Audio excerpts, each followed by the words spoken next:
Chris Maduka this morning to do this review with me. Good morning, Mr. Chris. Good morning, Chamalina. I'm glad to be here. Okay, we're glad to have you. Yes, I'm glad to be here. And you heard the headlines, and I've heard them, and there are multiple. So they shoot. Okay, first, the fact that Gowon, Abdusalami, Jonathan, and the other likes, gave a vote of confidence to Tinubu's administration. What's your reaction to that? They are wise ex-leaders of Nigeria. Yes. For whatever reason, they want to give clean bills to Tinubu. So I say kudos to them. But they could have come out during the protest and addressed Nigerians and said to Nigerians that this government is doing well.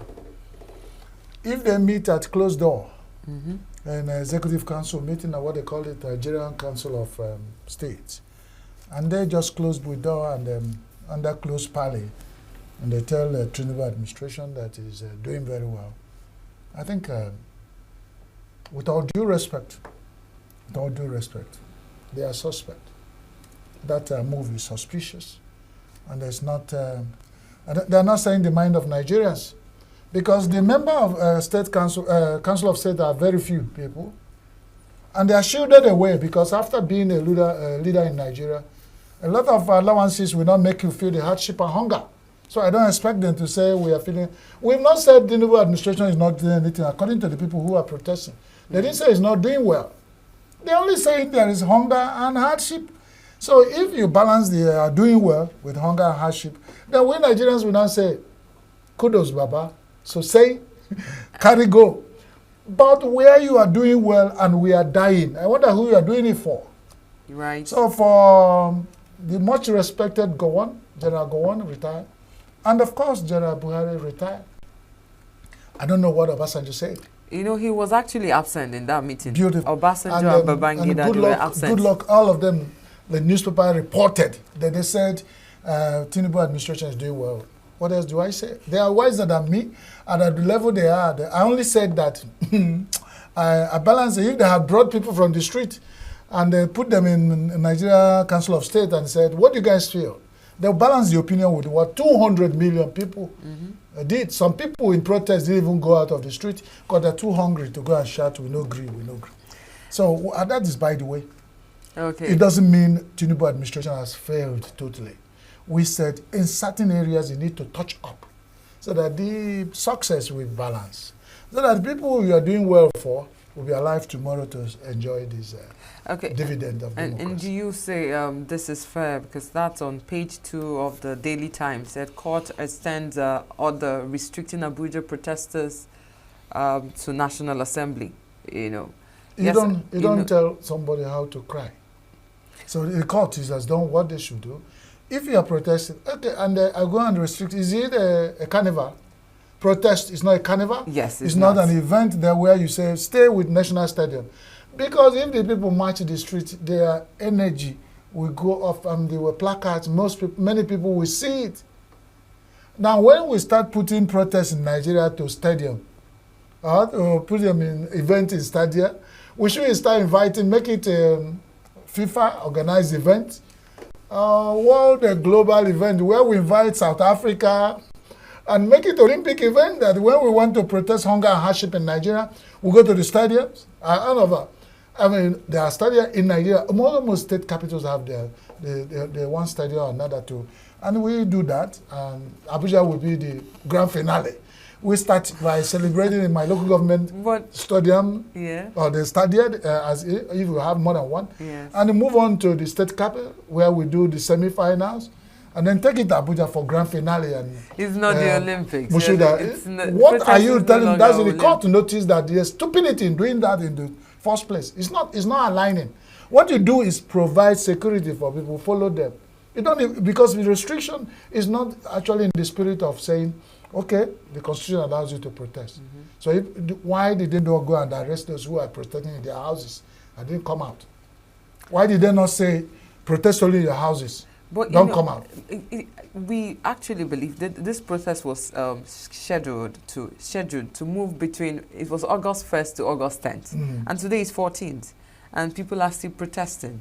Are they supposed to continue protesting? No, or nobody said they're that. But supposed to end the it? idea is that if I want to cry, you muzzle me and push me, I will still be crying, and even if I'm not crying loud, I'll be like panting in between and said, but if you had allowed me cry and get weakened and then I sleep off, wake up, I forget everything, and then we can talk peace. But when people want to cry, say, oh, don't cry, you put a muzzle clothes in the mouth and want to tie it and gag. And then I tell you where, if you have freedom to cry, but cry at National Stadium. Don't cry beyond there, because other areas are restricted to crying. And then people in those areas are not hungry, they're not facing hardship. Everybody in Nigeria who is facing hardship and hunger, march to National Stadium. That's what Nigerian government said, and the Nigerian courts still say they have nailed it. But it's not nice, because it doesn't sound well in the eyes of the global community. Okay, and on the Punch, I believe on page 2, yes, it said federal government blocks 83 billion naira protest funds, arrest political, still talking protest, arrest political collaborators. You know, it said government uncovers 50 million crypto funds, block 4 digital wallet containing $38 million. You know, and we keep hearing, and they also say they have arrested, it said police to declare foreign agents wanted. They keep saying, but without mentioning names. They know the collaborators, but they're not mentioning names. What's your reaction to that? You said if you're speaking on behalf of Nigerians, because I know that the security agencies of Nigeria do not report to Shawalina. They know who they report to. Yeah. But if you're saying that as a Nigerian, you felt that they should come out clean. Yes. Because if you're, like I said, you show a small kid, you know, a frog perching on a heap of stone. You say, son, this is frog. And the frog will jump up. He say, daddy. And then this is stone. The stone is inanimate. You know, it's meant, you know, steady, constant, like the physics laws will tell us. Then the child will know that this is frog, this is stone. What they are doing is still smacks. And that's why when you see most Nigerians say, they don't trust what is going on.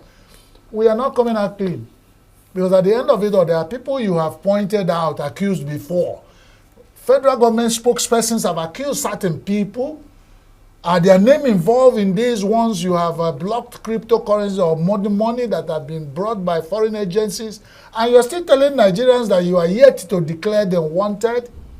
Are you working with Interpol? What is happening? How long? Because over time, you don't hear these things again.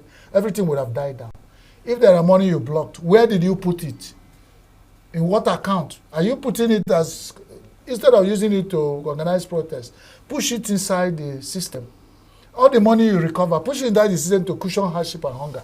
Nigerians will do anything to stop hunger and hardship. So if you are telling them those things, that's what they understand. But instead of we will, we do this, and then you are talking with some muffled voices, come out clean. These are the people we have identified as sponsoring.